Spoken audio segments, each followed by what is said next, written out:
बिहार की hot seat Saran Lok Sabha seat से RJD प्रत्याशी और पूर्व मुख्यमंत्री लालू प्रसाद यादव की बेटी रोहिणी आचार्य का नामांकन मुश्किल में पड़ गया है।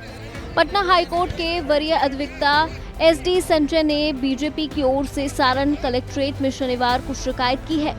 शिकायत में रोहिणी आचार्य के नामांकन में दिए गए शपथ पत्र में कई बिंदुओं पर आपत्ति दर्ज कराई गई है। एसडी संजय बीजेपी के प्रदेश लीगल सेल से जुड़े हैं। सारण में बीजेपी की तरफ से राजीव प्रताप रूडी मैदान में है। इस संबंध में पटना हाईकोर्ट के वरीय अधिवक्ता एवं भाजपा लीगल सेल के प्रदेश संयोजक एसडी संजय ने बताया कि रोहिणी आचार्य ने नामांकन पत्र के दौरान दिए गए शपथ पत्र में कई तथ्यों को छुपाया है। उन्होंने बताया कि शपथ पत्र में इनकम का पूरा ब्यौरा नहीं दिया गया है। रोहिणी आचार्य के जो नॉमिनेशन पेपर और उनका शपथ पत्र है उसमें अनेक खामियां पाई गई हैं। उसी का विरोध दर्ज कराया गया है। और आज मैं भारतीय जनता पार्टी की ओर से सारण के इस समाहरणालय में राजीव प्रताप रूडी जी जो भारतीय जनता पार्टी के यहाँ के लोकसभा प्रत्याशी हैं उनकी ओर से आया था। यहाँ राजद की लोकसभा प्रत्याशी श्रीमती रोहिणी आचार्य जी के जो नॉमिनेशन पेपर और उनका शपथ पत्र है उसमें अनेकों खामियां पाई गई है, तो उसी का विरोध दर्ज कराने हम लोग आए थे। हमने यहाँ पर लिखित विरोध दर्ज कराया है उनके शपथ पत्र के ऊपर में कि उनके शपथ पत्र में बहुत सारी खामियां हैं और उन्होंने गलत उस पर विवरण किया है शपथ पत्र के साथ में। बता दें कि बिहार की हॉट सीटों में सारण की इस बार काफी चर्चा हो रही है। आरजेडी की ओर से लालू यादव की बेटी रोहिणी आचार्य चुनावी मैदान में है, तो बीजेपी की ओर से राजीव प्रताप रूडी मोर्चा संभाले हुए हैं। यहाँ कांटे की टक्कर मानी जा रही है और आरजेडी ने यहाँ पूरी ताकत झोंकी हुई है। खुद लालू यादव यहाँ लगातार कैंपेनिंग कर रहे हैं। ऐसे में वोटिंग के पहले बीजेपी की शिकायत ने रोहिणी के लिए बड़ी मुश्किल खड़ी कर दी है। और आज मैं भारतीय जनता पार्टी की ओर से सारण के इस समाहरणालय में राजीव प्रताप रूडी जी जो भारतीय जनता पार्टी के यहाँ के लोकसभा प्रत्याशी हैं उनकी ओर से आया था।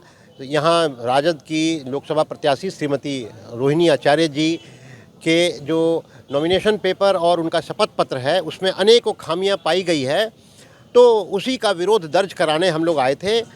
हमने यहाँ पर लिखित विरोध दर्ज कराया है उनके शपथ पत्र के ऊपर में कि उनके शपथ पत्र में बहुत सारी खामियां हैं और उन्होंने गलत उस पर विवरण किया है शपथ पत्र के साथ में। और उन्होंने उसके साथ ही अपना एक डिक्लेरेशन दिया है कि जो भी बात मैं शपथ पत्र पर कर रही हूँ वो बिल्कुल सही है, लेकिन रिकॉर्ड पर वो चीज़ बिल्कुल गलत है। उन्होंने जो अपनी आयकर विवरणी दाखिल की जिसका जिक्र उन्होंने किया है अपने शपथ पत्र में, उसमें उन्होंने जो लिखा है कि वो एक साल में उनका इनकम किसी साल में 4,000 रुपया है, किसी साल में 3 लाख रुपया है, किसी साल में 2.5 लाख रुपया है, 1.5 लाख रुपया है, जबकि उन्होंने अपना कैश इन हैंड हाथ में रुपया 20 लाख रुपया दिखाया है कि उनके पास है, उनके पति के पास 10 लाख रुपया है। और उनकी अपनी जो मूवेबल प्रॉपर्टी है उस प्रॉपर्टी के बारे में उसने लिखा है 3 करोड़ रुपया है, जबकि उसका कोई सोर्स नहीं है कि 3 करोड़ रुपया कहाँ से उनके पास आया है। उनकी आयकर विवरणी में उसका कोई दर्ज नहीं है। इसके अलावा उन्होंने करीबन 25 करोड़ रुपये का फ्लैट मुंबई में ख़रीदा है अपने पति के साथ में, लेकिन उसका भी कोई डिटेल नहीं है कि जब उनकी विवरणी आयकर विवरणी में 3 लाख 2 लाख 4,000 रुपये है तो 30 करोड़ रुपये का फ्लैट कहाँ से आया है।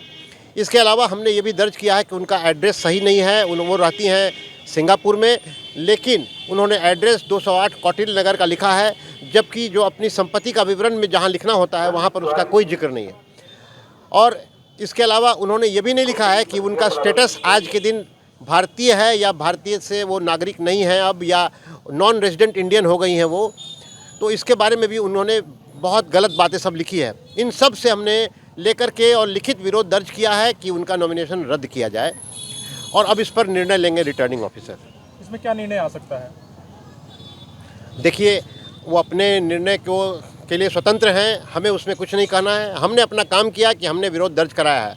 अब ये जनता तय करेगी, बाद में निर्णय जो भी आए उनका यहाँ की सारण की जनता तय करेगी। कानून क्या कहता है? जो आपने कानून ये कहता है कि अगर कोई भी सीरियस नेचर की गलती और खामी अगर एफिडेविट में होगी तो रिटर्निंग ऑफिसर को ये अधिकार है कि उनके नामांकन को रद्द कर सकते हैं। अब ये उनके विवेकाधिकार के ऊपर में है, उनके विवेक से वो क्या निर्णय लेते हैं। क्या रिटर्निंग अफसर का विवेक भी इसमें कोई डिफाइन नहीं किया कानून में? हाँ, उनका अधिकार सीमित है, वो असीमित दूरी तक तय नहीं कर सकते हैं, उनको उस दायरे के अंदर रह करके निर्णय लेना होगा, बाकी निर्णय कोर्ट करता है।